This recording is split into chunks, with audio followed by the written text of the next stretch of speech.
Hello everybody, welcome to our channel. My name is Lay. I am a mother of two and we are a family of four on a financial journey of becoming completely debt-free while also navigating motherhood at the same time. If you are new to this channel, thank you so much for clicking on this video and I really hope you enjoy this content and decide to stay. And if you guys are returning, thank you guys so much for your continued support as we navigate through this journey. So in my last video, I talked all about how I was condensing down my sinking funds, how I used to be that person that had multiple binders and it just became really overwhelming for me. So I decided to condense my sinking funds down. This was a great worksheet that the Budget Mom had shared. This is the budget category organizer. And so this is what I credit to being able to condense my sinking funds without feeling like I gave up important ones. So I'm going to walk through how I use this organizer. If you guys are interested in this organizer, this is one of her free resources. I believe you just have to sign up.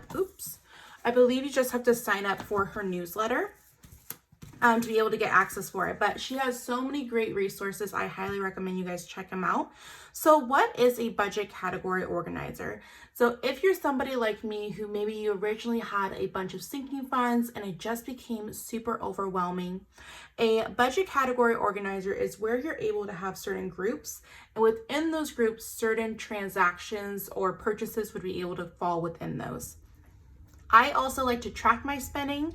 I have not done a historical good job at that, but I am trying. That is another thing about budgeting, you guys, is just continue to try. Even if you feel like, oh, I'm just not getting it, it's not working, continue to try, pick up where you left off, and it's definitely a habit that you have to learn. So what's really nice about this is that it has it in boxes, so you're able to color coordinate them with like highlighters.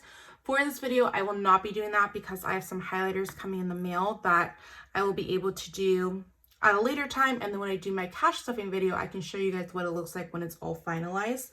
I really enjoy this sheet because I keep it on a bulletin board behind my wall where I film at with all of our savings trackers and debt payoff trackers, and it really just helps keep me motivated.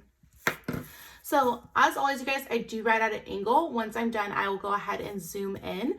Once I'm done, I will flip it back so you guys can see it. So let me go ahead and zoom in.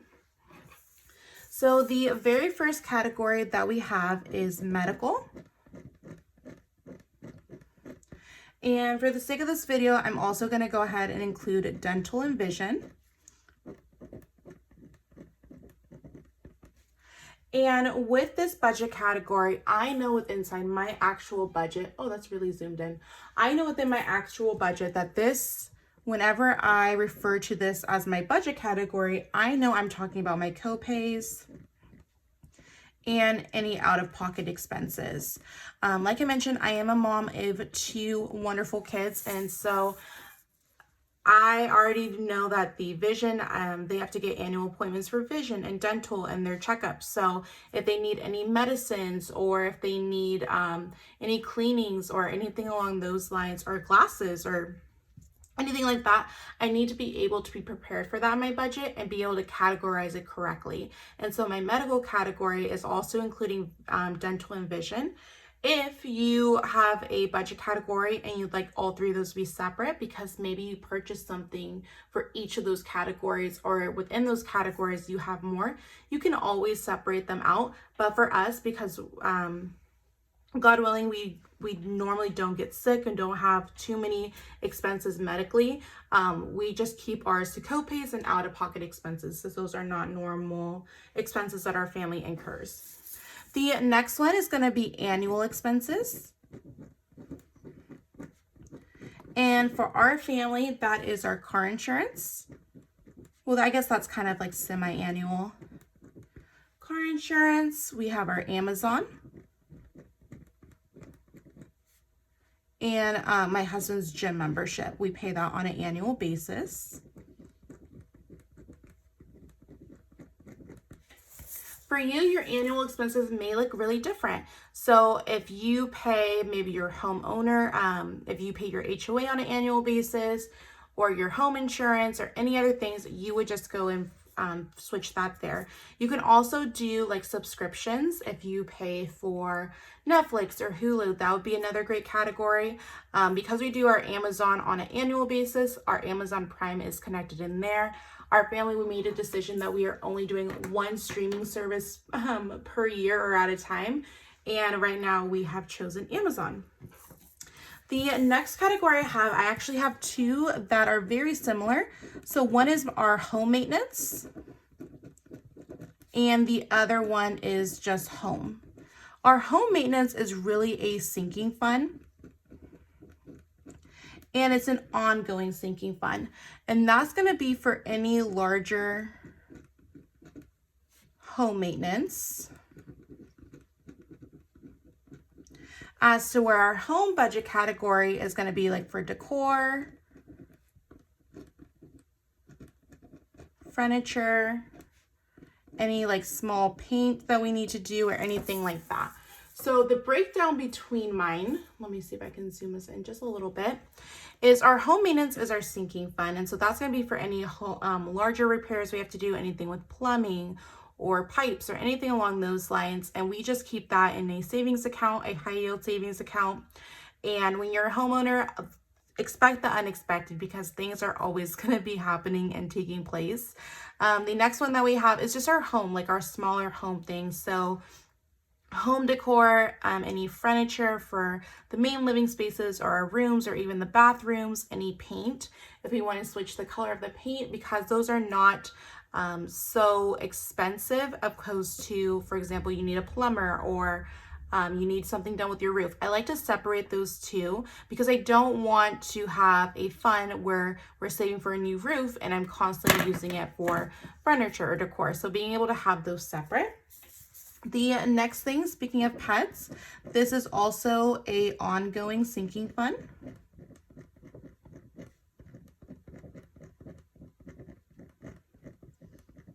And this is going to be for any vet appointments, medicine, and any grooming that needs to be done. Normally our dogs do get groomed when they're at the vet, but sometimes if, for example, our Doberman doesn't necessarily get along with the person that's grooming him, I will have to do like his nails or things along those lines. So sometimes they're able to do it, but sometimes it just doesn't always work out. So I like to always have a sinking fund, an ongoing sinking fund for our pets, for any vet annual appointments, medicine, or grooming. Do you guys ever run into that when you're taking your animals to get groomed and for some reason they just don't get along with the groomer? Not like anything bad happens, but our dogs, they normally go to one groomer, and normally if that groomer is out for the day, they'll have like a backup, and they do not like the backups at all. They like have their one person that they like and they stick to. And I guess that's kind of, you know, like humans like us, we have our go-to people. But I just need to know in the future just to reschedule so that he's able to get all of his services, because sometimes he doesn't get his nails clipped or because he's not comfortable with them. We do also have rescue animals, which I feel plays a big effect in that, especially if you have rescue animals and maybe their past can make it a little difficult. The next thing that we have is for our categories is car repair / maintenance.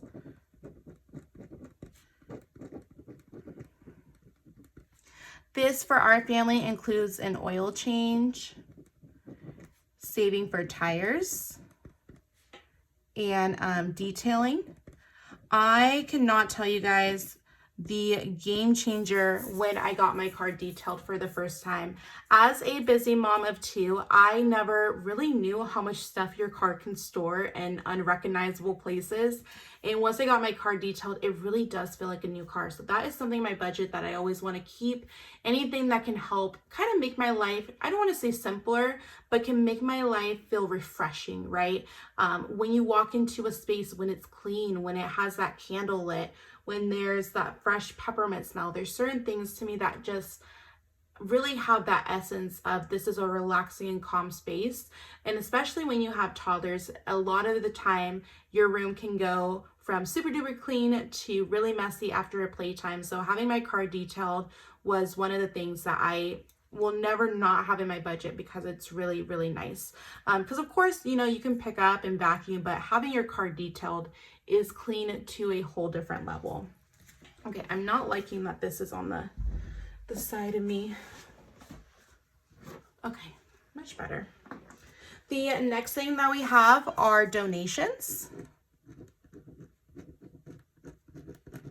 And for us, that's really just acts of kindness.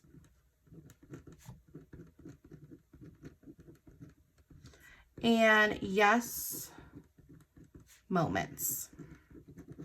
So I think when it comes to donations and giving, it's really personal to the person and the cause or the organization that you're giving to.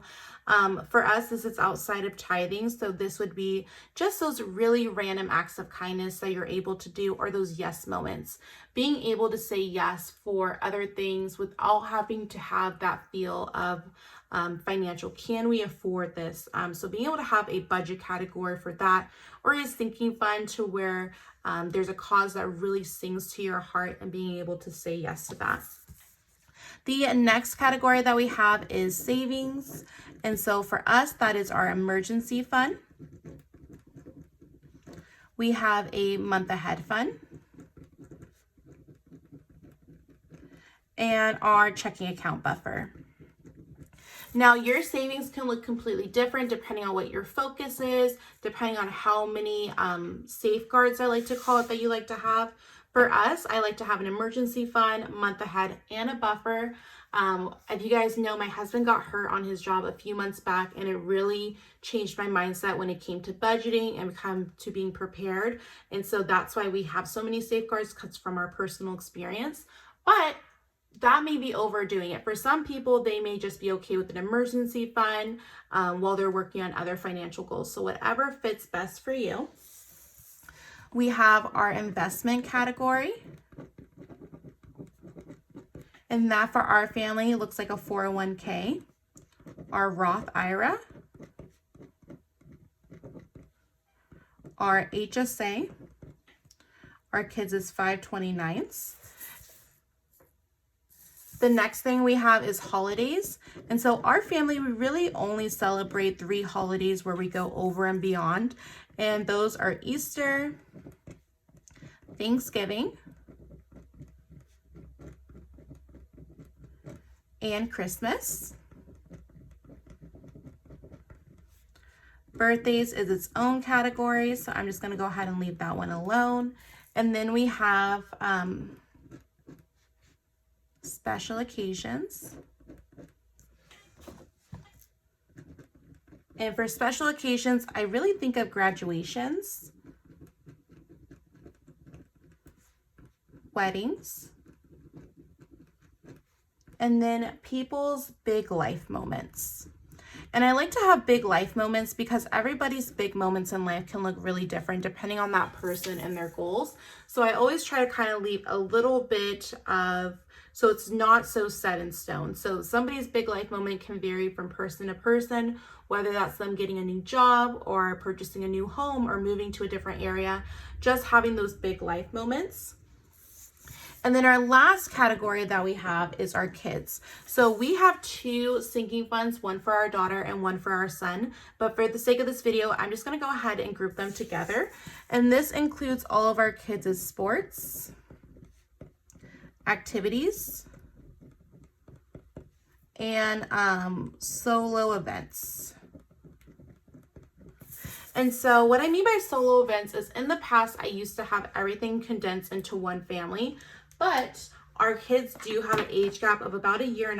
And so there would be times where our daughter would be doing something that our son wasn't, and vice versa. And I didn't feel right pulling it from the family category. So they both now have their own envelope. So this is any sports that they participate in, any activities that they participate in, or any solo things that they do. Maybe my son gets invited to a birthday party and my daughter has her sport that she's going to. So anything that is just them. So what's really nice about this is that you'll be able to go back and color coordinate it.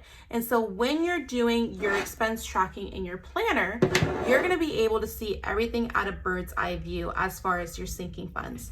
I know some people also like to do this for their day-to-day expenses or their cash envelopes. For us, our cash envelopes are pretty straightforward. They are just gas, groceries, eating out, household, and family fun. But because we had so many sinking funds, doing it this way really helped me condense them down. But also, I didn't feel like I was having to give something up.